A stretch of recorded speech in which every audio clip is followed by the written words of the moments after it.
Hey, my name is Shadarek, and I'm finally here with my well-past due Aldrachi Raid guide for Season 3 of The War Within. Now, for Havoc Demon Hunter, for Aldrachi, this one's just going to cover raiding. I do already have a Mythic Plus guide, and that will be linked in the description below, both for Aldrachi and for Felskard. This one will also only focus on Aldrachi Reaver specifically, and I will have a separate Felskard guide coming out at a later date, should be in the near future after this one has dropped. The first place that I'm going to start in this guide is going to be on talents. Now, for talent builds, there are a couple different options, but for the most part, there's just one build that I will typically recommend. That build is going to be the regular Exergy Raid build. Now, there are some points that can be moved around the class tree and like a couple minor things, but for the most part, this is what I will recommend. Um, the only thing missing behind my camera here is going to be that I have the Hunt talented. Of the things that can be swapped around, and this goes for all Aldrachi builds, you can always swap Incorruptible Spirit and Army unto oneself. This is your defensive node, and it can either be a 10% damage reduction after pressing Fellblade, or getting a shield for about 1% of your health bar per soul fragment you pick up. Typically, I play Incorruptible Spirit unless I have a reason to play Army into oneself, so it can change depending on the fight. The other choice node that can change around in Aldrachi is a pure single target node in Keen Engagement. Anytime you don't have really any form of cleave, you're just going to run this. It's very minor, about 0.3 to 0.4% DPS, but it is free damage, and it makes the opener feel nicer, having Reaver's Glaive generate that little bit of fury. The other option is Throw Glaive deals damage to areas around the initial target, and anytime you're doing a fight with a bit of cleave, like Soulbinder or Forge Weaver, maybe even Nexus King, it's likely that you're going to want to take Preemptive Strike instead if you're playing Aldrachi. So you do have to swap it fight by fight. You can kind of make a talent set per boss, but it's a very minor swap, just something to keep in mind. On the class tree side of things, there are minor things that could be swapped. If you felt like you needed Sigil of Misery for some reason, you could take it, but typically you don't need any other talents that are not taken in the tree. I do recommend taking Chaos Fragments because on fights where you can stun ads, you can use it as a soul generator, which could be useful on a Raz specifically, and on intermission as well on King. Now, at the bottom of the tree, we have one choice node that we can move around, and that is your either Darkness cooldown or making it so sigils give you 8% reduced magic damage dealt by the enemy you hit. This is maybe a better default because Darkness is not great in Raid. However, typically I'd recommend that you do run the 3-minute Darkness if you're going to be pressing it. If you don't tend to press Darkness that much, you can run Doom Muzzle. And if you do want to play all sigils are now placed at your target's location, that's probably the point that you should simply swap. Though, you could also swap around Chaos Fragment or something similar. Now, onto the class tree, we are running movement talents. You're just running Exergy. None of the Immolation Aura talents, as these are for AoE scenarios, and there's no scenario in Raid that for Aldrachi I would recommend running the Immolation Aura talents. Even 3 target on Soul Hunters is not enough to run it. So typically, this is the build and it does not change. Now, Inertia does sim ahead of Exergy, but it's a lot harder to play, or at least a bit harder to play, and it does, at least in my opinion, not feel good to play. Most people do opt to play Exergy instead of Inertia and eat the very minor damage loss. But you can also always play no mover builds entirely. Now, I'm going to say this is something more for if you're looking at like a heroic rating level or lower, or just like a late cutting edge guild and you'd prefer to play something a lot more relaxed. This is an option. This is where you drop your movement talents and you take Blind Fury and Isolated Prey for a few percent DPS loss. If you want to as well, if you just don't like playing Essence Break, you can always swap that out for Chaos Theory. And again, you're going to have a DPS loss for that, but that is an option that you do have. Now, I do have sims here for what that does look like, and the difference of Exergy to Inertia is less than 1%, about 0.9% on them. And for going from Exergy to a no-mover build is about 3%, and dropping Essence Break is about another 1.5% from there. So It's not an incredibly large gap. Keep in mind, this is going to be a raid tier that we're going to be getting 18% damage throughout the tier. So it's an option if you would like to play no mover or play with no essence break. It can work in a lot of contents, depending on what you do. This is on my less geared second Demon Hunter, if you're wondering why the sims are so low. Not intentionally sandbagging or anything, just how it is. So again, it's just you decide what's going to work best for you. If you want to play Inertia, you absolutely can. It's just going to be a little slightly different than Exergy, and in my opinion, it does not feel good to play, and I just really do not enjoy it. So I stick to Exergy, which is the easier option for that very minor difference in damage of below 1%. As a note, I do write the Wowhead guide, and these talents are all going to be available on Wowhead. The XG build and the No Mover build are both available on the talent build page, as well as they can be found if you go to the boss page, which will be for Manaforge Omega, and has some different recommendations per boss. Now, again, Felscard is going to be in its own guide, as that is something that is run for pure single target, but typically Aldrachi is better on any scenario that is not pure single target if there's any form of ads or anything, because Felscard will lose a lot of single target damage in those scenarios, and Aldrachi gains a lot. So it flips around massively, where otherwise on pure single target, Felscard is just about 1.5 to 2% ahead. Next, I'm going to be going over gear. This is going to be a rather short segment, as there is not really a lot of true BIS to talk about. Now, when it comes to gearing a Havoc Demon Hunter, what you're looking to be doing is stacking Critical Strike and Mastery, and you're going to be getting a lot of haste and versatility in random parts of your gear as well, and you want to follow your sims. Now, there are what I would call true BIS, and true BIS pieces are pieces that simply cannot be replaced. What we have for those this tier is going to be, and this first one is obvious, but it's our Reshi Wraps. The artifact cloak that we have, that obviously cannot be replaced. Your other true BIS pieces are going to include Astral Antenna, as it's just our best trinket in all content, very generically good. And then true BIS, depending on your second trinket slot, will depend on the content you're looking at. For Mythic Plus, that would be an unused trinket like Nether Prism or Rageous Ritual Forge that you're really going to want. And for raiding, it depends on the boss, but pure single target bosses or low target counts, such as possibly Dimensius, but definitely like Plexus Sentinel, Lumathar, you're going to want to run Screams of a Forgotten Sky ideally. Outside of that, gearing comes down to getting the right amount of stats. And as I mentioned, mostly stacking Critical Strike and Mastery, and other than that, you're just going to be getting haste and versatility as your sim tells you. Now, for crafting, crafting comes down to what is bigger for you at the time. This can also be done through sims, through the Droptimizer page, and I do have a simming guide for all of this that is going to be down below. The only other true BIS piece is going to be the boots, which do buff your artifact cloak.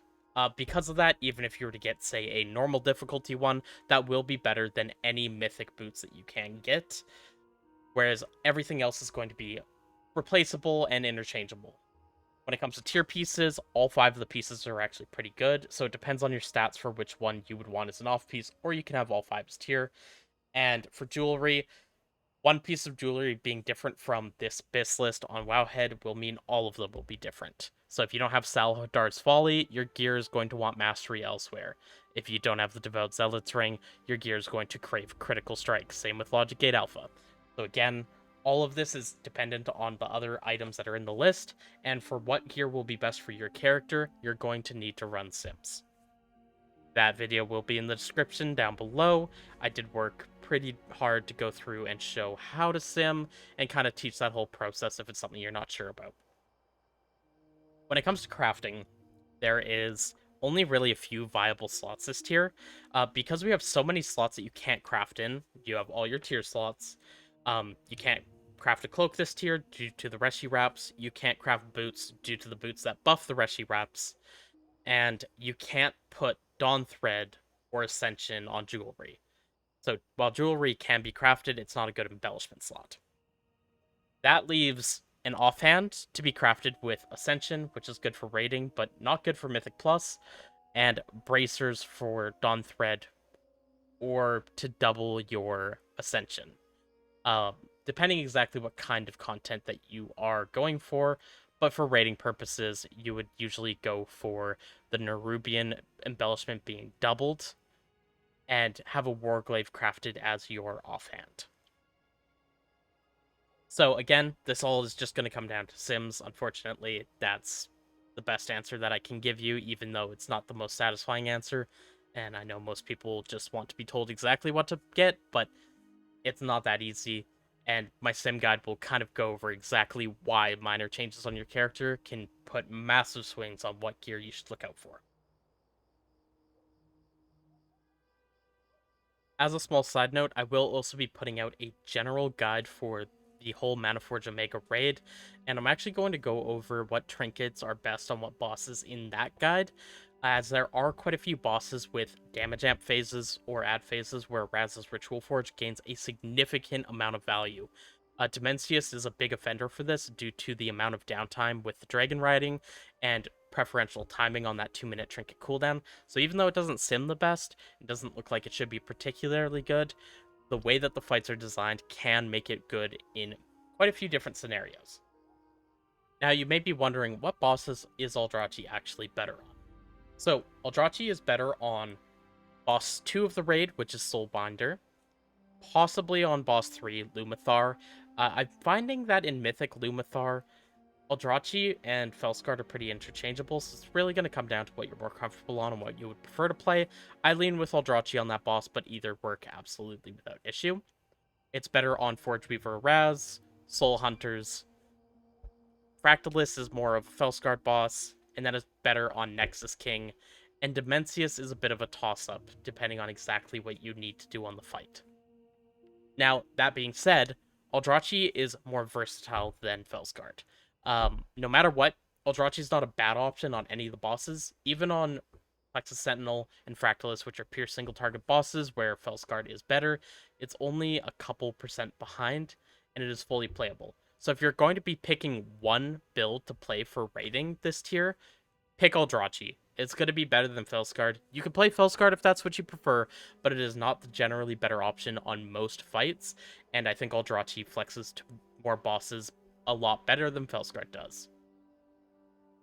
Next, we have the Aldrachi Havoc Demon Hunter opener. This is assuming that you are running the usual Exergy build, having Essence Break, Sigil of Spite, and Exergy Talented. With this, you're going to press Immolation Aura about 2.5 seconds before the pull starts, and you're going to Sigil of Flame 1 second pre-pull. That will make it hit around the time that the pull starts. Then, you'll use your Combat Potion and press the Hunt. Using this Hunt will generate a Reaver's Glaive. When that Reaver's Glaive is generated, it's then instantly thrown as your next global, and you can press Fellblade if you need the Fury to go into Eyebeam. From Eyebeam, you'll press Annihilation. This is to use your inner demon, as if you don't spend it before Metamorphosis is pressed, it will reset it and simply be wasted. So you're going to go Fellblade into Eyebeam into Annihilation, at which point you'll hit Essence Break, and then you're going to cast Death Sweep, Vengeful Retreat with your Metamorphosis, and Vengeful Retreat is not on global cooldown, so you press it as Death Sweep is going off, and then you meta out of the Death Sweep, which will cancel the movement of the Vengeful Retreat and keep you on the boss. After that, you're spamming Death Sweep to get it off again. This is so you get the double Death Sweep in the Essence Break window, and you do need to make sure that you're pressing these buttons quickly. If you're slow, then the second Death Sweep can have the final slash or even more of it fall out of the Essence Break window, and it will not get the 80% damage increase. The final slash does about 60% of the total Death Sweep damage, so it's very important to get that all in there. And then after that, you're going to cast another Annihilation, which will use your second Inner Demon granted by Metamorphosis before you Eyebeam, which would overwrite that, and that will give you your third Inner Demon. After Eyebeam, you cast Sigil of Spite, and then you're going to continue on with the main priority to go through your regular rotation. For a visualization of that opener, here's a bit of footage for me to, put it all into play. So, you're going to Immora pre-pull, the Sigil of Flames dropped. You hunt, throw the Reaver's Glaive. From there, the Eyebeam into Annihilation, Essence Break and Death Sweep. You Vengeful Retreat and Death Sweep again. Press your Annihilation to use your Inner Demon, and then you Eyebeam. From there, you're kind of just carrying on with your rotation. I did get PI on this opener, but we also didn't press Bloodlust right at the start of this opener. This was a random normal that I just took a clip off of for the sake of this video to demonstrate the opener. So the general idea is there, and this is exactly how that does go. Now, if you're playing different talents, on Wowhead we have this kind of talent calculator rotation guide, and you can actually come through and go, oh, I'm not playing Extra G or Essence Break. Well, in that case, it's going to show you exactly what to press. Nothing really changes too heavily, except for the fact that you're now going to still be doing the same combo here without Essence Break or Vengeful Retreat being pressed. Further down on the Wowhead guide, we have the single target rotation and priority list. Now, this is a lot to read and kind of a lot to understand. But you can see what it is here, and I'll try to explain exactly what you're seeing. The main important part of these top two lines here just means if you've pressed Essence Break, while that debuffs on your enemy, Death Sweep is your number one priority to press, and if Death Sweep isn't up, you're just pressing Annihilation. Essence Break is only pressed while you're in meta or in an Eyebeam window, so it's going to be Death Sweep and Annihilation that you're pressing for this, and it's just, if you don't have those buttons, then you can press a generator or something else, but ideally you have enough Fury going into it that you're just going to be able to press those during that 80% damage increase on those buttons. Next is going to be using Reaver's Glaive, unless Thrill the Fight is still up with 3+ seconds, or either of your Glaive Flurry or Rending Strike, and these are your empowered Chaos Strike and Blade Dance buffs, still need to be used. If those haven't been used, you will never throw another Reaver's Glaive. You need to spend both. As for this Thrill the Fight line, this is for thrill maxing. Basically, maximizing the uptime of Thrill the Fight. Now, the easy way to go around this is something that I'll get into later in the Reaver's Glaive's own section, because there's so much that goes into Reaver's Glaive itself. Next, it's Cast Sigil of Spite if it's up. Vengeful Retreat, however, this will typically kind of be aligned to your damage windows down the road, and it's used somewhere around Eyebeam. It's being pressed more or less on cooldown early, just to keep Extra G up, and every time you press it, as well as getting Extra G, you will get 8 Fury per second for 10 seconds, so 80 Fury over 10 seconds, and you will gain Initiative, which is a 10% critical strike chance buff on your character. 10% more chance to crit, and due to Know Your Enemy, it will also be more critical strike damage for us. Next is pressing the Hunt. This is only if you do not have a Reaver's Glaive charge ready. What that does mean is if Hunt comes up and you're sitting on a Reaver's Glaive, when you would next use it in your rotation, you want to stop moving so that your character will not pick up any souls and have a chance of generating another Reaver's Glaive. And after you stop moving, you throw your Reaver's Glaive, and then you press the Hunt. This will cause you to generate a new Reaver's Glaive before your character moves, and then the movement from the Hunt will pick up any souls around you. This is a way to get the Hunt back on cooldown while getting your Reaver's Glaive generated, and then carrying on with your rotation like nothing happened. Your next highest priority is while you're in a Metamorphosis window, so this is either right after pressing Eyebeam or in regular Metamorphosis, because on pull, typically you'll get your first and second Essence Break windows in that first meta without it ever ending. So Essence Break is pressed while in Metamorphosis. From there, you'll cast Death Sweep if it's up. If Eyebeam is already on cooldown and Death Sweep's on cooldown and Essence Break has been used, then you'll cast Metamorphosis. This is more so around your opener and your 2-minute windows, where you're just going to line everything back up and get that double Death Sweep again in the Essence Break window, as well as making sure Eyebeam is on cooldown prior, and just doing that Eyebeam Annihilation, Essence Break, Death Sweep, Vengeful with Meta, Death Sweep again, Annihilate, and Eyebeam. Just like it was in the opener up top here. Under that is just a regular cast Eyebeam if it is up. This is a higher priority than Blade Dance, and that only means if Blade Dance and Eyebeam come up in the same global, that you press Eyebeam first. However, at any other time, if Blade Dance comes up before Eyebeam, you press Blade Dance. I know it's a really bad habit for many Havoc Demon Hunters to hold Blade Dance until Eyebeam comes back up to get a Death Sweep out of it. That is not worth it ever. You just press Blade Dance on cooldown, and even if you press Blade Dance and then Eyebeam is your next global, you will still get Death Sweep as your final global in your demonic window. No matter what, if you play correctly, you will get a Death Sweep. So don't worry about that, because you typically can never get 2 either. Under that is just going to be pressing Sigil of Flame if you're under 90 Fury. This is so you don't overcap an egregious amount, but you're still spawning your souls as soon as you can, and that is a higher priority than using Annihilation or Chaos Strike. Again, it's if you're under 90 Fury, so you spend a bit till you're under, and then you'd press Sigil of Flame. And when you're outside of meta, under 60 Fury, you can press Fellblade, even if you're able to Chaos Strike. However, in Metamorphosis, it's better to just keep annihilating until you can't press Annihilate anymore. Next, your absolute lowest priority button that you can press is Immolation Aura. Again, this is specific to raiding and the raid build. All of the Immolation Aura talents make it do something like 7 to 8 times the damage, and then it scales up per target. But Immolation Aura's damage in raid is just simply awful, and Fellblade has a half-second global cooldown to Immolation Aura being a full 1.5-second GCD, and Sigil of Flame generates a soul, which builds towards a Reaver's Glaive. So they're much higher value generators than Immolation Aura, and Immolation Aura is again only pressed in the situation that you can't press any other button. Lastly, if you're entirely out and you have no buttons left, you can cast Throw Glaive or Fell Rush. However, this never really comes up. There's not a time that you're ever going to be out of all global cooldowns when you're playing correctly. Keep in mind that you can also wiggle back and forth to pick your souls up off the ground from Aldrachi Reaver, and those do give you 20 Fury each.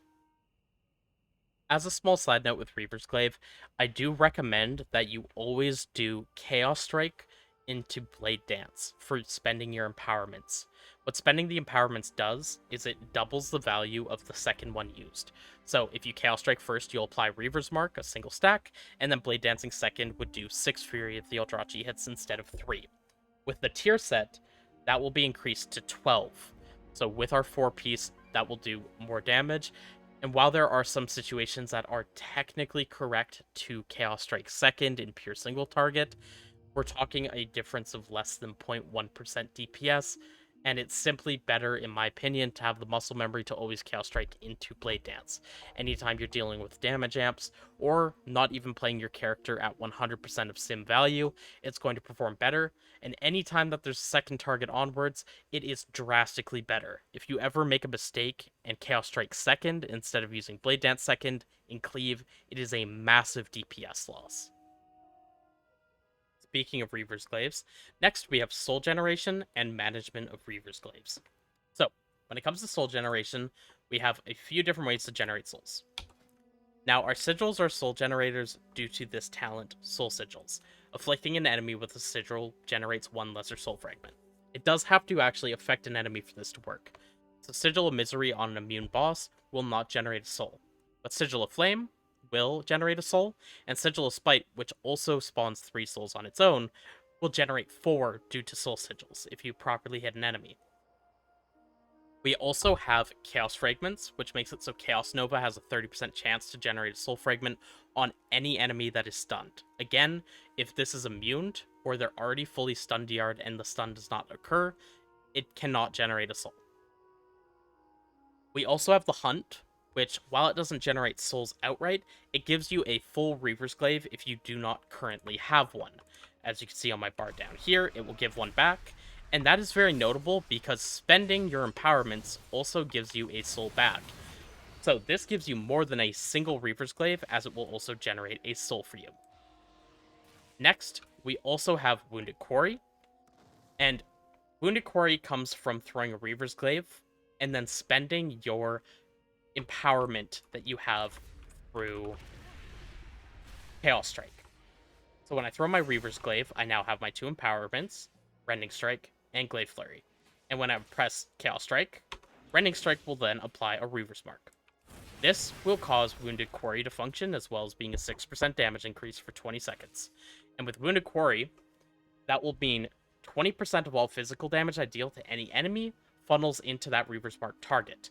This is increased by our magic damage amps, as well as being increased by our mastery, as it is chaos damage, so it's typically closer to about 40% of damage that we deal, and that is physical damage to any target, including your Reaver's Mark target. So even on single target, this does have value. Now, this only ticks once per second at most, and has a 10% chance to spawn a lesser soul fragment. So on average, at most, you're going to be getting about 2 souls per Reaver's Mark out of this, which is a significant amount, as each Reaver's Glaive refunds 1 soul, so they cost 5, and proper management from this means you only need to find about 3 souls elsewhere in the meantime to maintain Reaver's Mark. That leaves 2 more ways to generate souls. One of them is a passive that we have called Demonic Appetite. This is what makes it so Chaos Strike simply has a chance to spawn a soul, and as it's a RPPM, basically in World of Warcraft, the way that they do proc chances is if it hasn't procced recently, you have a higher chance to proc again, and if it has procced recently, you have a lower chance. So the longer you go without seeing a lesser soul fragment spawn from Chaos Strike, the more likely you are to see it. Also, this passive is what makes it so picking up any soul fragments do generate 20 fury for us. And lastly, it's from targets dying. Targets that die that you have tagged have a chance to drop a soul, and that's why in Mythic Plus, we typically feel like we have a much better soul economy than we do in raid scenarios. However, some raid fights, like Forge Weaver or Raz this tier, have a ample amount of adds to make this feel pretty good there as well. Now, outside of soul generation, there's management of Reaver's Glaives. And with that, I basically have a priority list that I go with.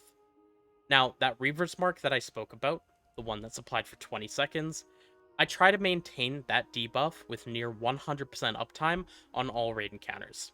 There are some situations where I will let this fall, maybe the timings don't work right, such as on pull with a Raz, where when you apply your first Reaver's Glaive, your Reaver's Mark will fall about 3 to 4 seconds before there's adds to hit. So that one I'll let fall for a little bit before reapplying, so that I have an amp Blade Dance for that ad set.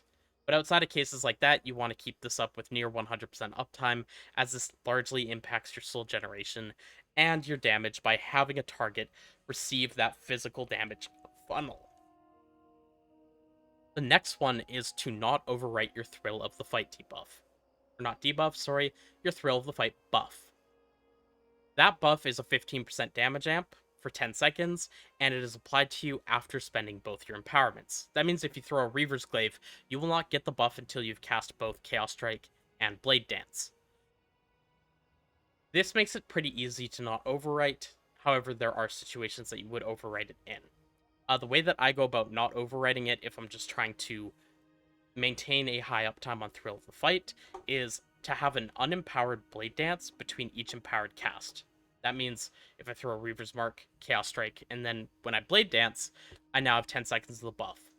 That means Blade Dance is going to come up again about 8 to 9 seconds later, and then right after that Blade Dance has been pressed, I can throw another Reaver's Glaive, as I will not be overwriting Thrill of the Fight. Which brings me into point 3. With point 3, you want to throw Reaver's Glaive while in the ending point of your previous Thrill buff. This is assuming that you will not break priority number 1 of never letting Reaver's Mark fall by overspending. If you overspend and you don't have a way to generate souls before that Reaver's Mark will fall, this is not going to be worth having done. But in situations where you don't have another reason to be holding your Glaives, or you're not going to run out, then you want to throw Reaver's Glaive before Thrill of the Fight ends. The reason for this is that Thrill of the Fight damage buff actually applies to Reaver's Glaive twice. It double dips on it. Instead of getting a 15% damage amp, it instead gets about a 32% damage increase, and that also works on all of the Soul Scar damage that is dealt by Reaver's Glaive. In single target encounters, this is a lot more significant. Typically, it's going to be about 10 to 12% of your damage between Reaver's Glaive and Soul Scar. This depends a bit on your stats and some RNG on crits, but it is very high. However, in AoE scenarios, this does fall off and is a lot less valuable to play around. And there are other reasons to hold Glaives. Going into those, which is my reasons to hold them and how to hold, we're talking about scenarios that have Add Cleaver Funnel, Now you can think like Boss 2, Soulbinder. Every time the ads are broken out of the cages, they actually take triple damage, and that triple damage is funneled 1-to-1 into the boss. We have Araz, which has consistent triple ad spawning, and that gives us a significant amount of funnel into the boss. Plus, we want the AoE going into the ads to kill them off quickly. On Lumathar, this can be used on the ad walls as they come in, where you're just going to be cleaving off the boss and getting your Fury of the Aldrachi to hit Lumathar, as well as the ads. There's also cases on Nexus King, Soul Hunters is 3 target, and on Dimensius himself. Now, despite all of these, there are situations where you also will use it without ad cleave, and that would be in damage burn apps. So this entirely will break all the rules that I stated previously, and there are 3 of these in this raid. Araz has a 200% damage taken, and that is after the intermission phases where you have a damage burn, and you get that twice in the fight. Nexus King, you also get a 200% damage amp when you're burning the dragon before he absorbs it and takes the health for himself. And Dimensius in phase 3 at the start, you also have a 100% damage dealt increase to him, so he's taking 200% damage. And that means it is good to have stocked up Reaver's Glaives to use them back to back on every single Blade Dance, getting as much burst damage into this window as you can. Because it's always going to be better to use your burst damage on a double damage phase than it is to maintain a higher uptime on a 15% damage amp.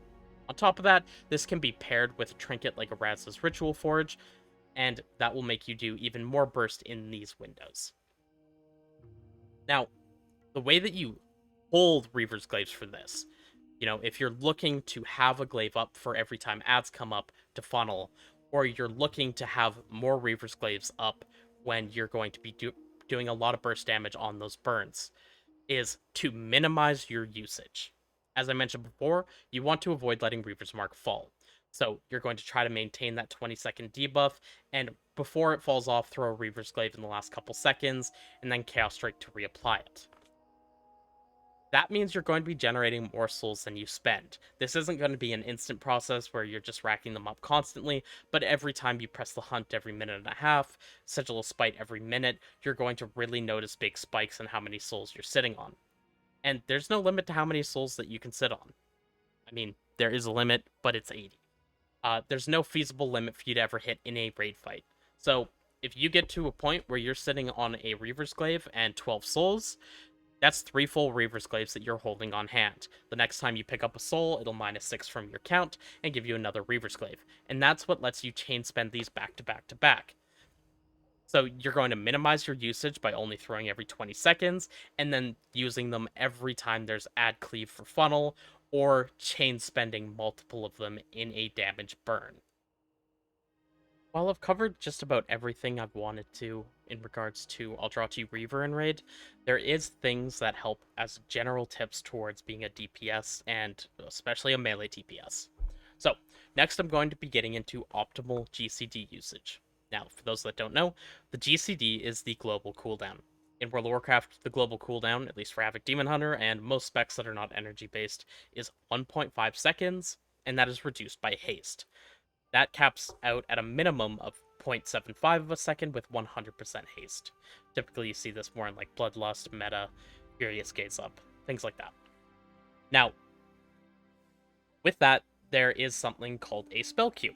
And the spell queue in WoW is something that allows you to queue up your next ability while on a global cooldown, so it fires as soon as your global cooldown ends. This helps significantly with lag tolerance, and also is just typically a very good tool for dealing damage. Now, the spell queue window is something that you can change. I will have a command in the description down below, and the dump command is to see what your spell queue window is. The default and the maximum is 400. While it can be lowered, it cannot go above 400. So I double check this just to see what yours is, and then under that I will have the console command to change your spell queue window. Now, with this, I'm going to mention that I would not recommend lowering this that much. In fact, I don't really recommend lowering it at all, but especially do not take it below around 200, which is 0.2 of a second. Keep in mind that if you want to be queuing your abilities, which is something you definitely want, then you're going to have to be spamming a button every single second, more than 5 times per second, to, on average, get it off in time that it lands in the spell queue window.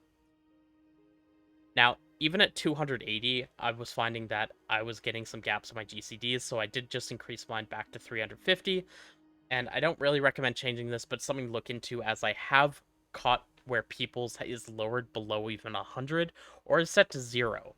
And that means that you're not going to be queuing up abilities.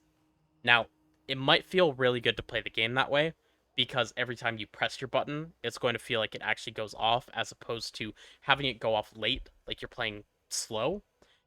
But the reason for that is because you're never queuing up abilities and always will have a gap between your abilities. Now, what that looks like is going to be this. This is WoW Analyzer looking at their timeline feature, and I've also pulled up a random other log on the same fight. This is a heroic Lumathar. Now, what you can see here is these yellow bars, which is the global cooldown, and the following casts. So it will tell you what the global cooldown is. It's incorrect on some things, like for some reason Reaver's Glaive isn't shown as hasted, and Fellblade isn't shown as a 0.5-second global cooldown, which it has. You can also see the cooldowns of abilities on the bottom, so this is very good for making sure that you're actually pressing Death Sweep, Blade Dance on cooldown as you're supposed to be, and there's other useful things that show up in here as well. Now, with the global cooldown, it will tell you what your global cooldown is, and you can check and see whether or not you're consistently pressing on time. And like even checking out this one here, I have like 0.02 of a second of an extra gap, and you can see that it doesn't quite meet the next bar. Metamorphosis doesn't show global cooldown, it's a full 1 second lockout, but you're going to be able to see that I have gaps in my globals here and there, and every time that happens, it is a damage loss. Every single time that I have an extra bit of a cooldown between my global cooldown, as opposed to pressing it directly on time. Like right here, it's a 0.77 global cooldown, and my next global didn't fire until 0.85 of a second later. So I lost 0.1 of a second. And that's 1/7 of a global in Bloodlust. So every time that happens, it ends up being very significant. You can see the same thing on my Death Sweep here, where the next global didn't fire until almost a second later, and I lost, 2/7 of a global. Now, this is something you really want to look into with your gameplay, because minimizing this downtime is the #1 way to increase your DPS, and even hitting the wrong global is typically better than hitting no global. So, you might want to take a look through this, and I can go in and look at another players and see, this was not a good parse on the boss.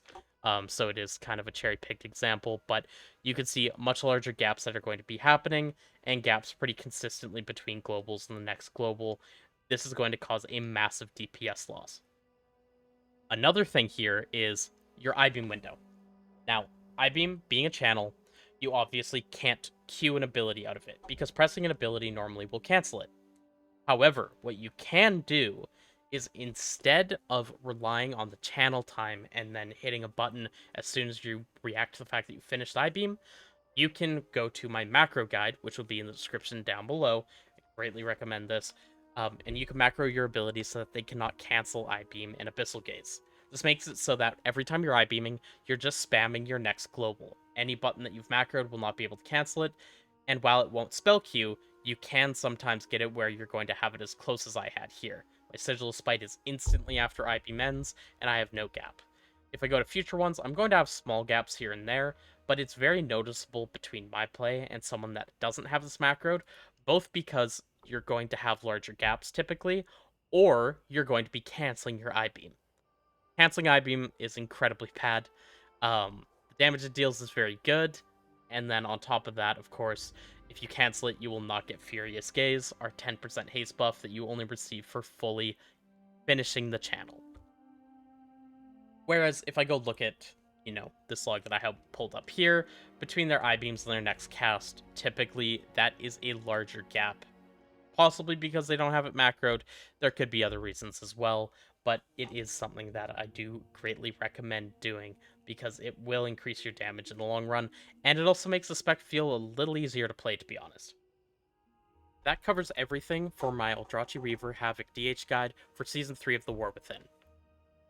Now again, for Mythic Plus, I have a separate guide that will be down below in the description, as well as Felskard, and for the Felskard Raid guide, that will come out in the near future. If you like this kind of content, I'd appreciate a like on the video and a comment below for anything that you liked about it, or what you would like to see changed, maybe if I missed anything. And if you'd like keeping up to date with Havoc Demon Hunter, or WoW in general, I'd appreciate a follow on my channel. You can catch me live streaming at twitch.tv/Shadarek. Most days of the week I will be streaming, Mythic Plus, raid content, kind of whatever I'm doing. Now, until next time, have a good night.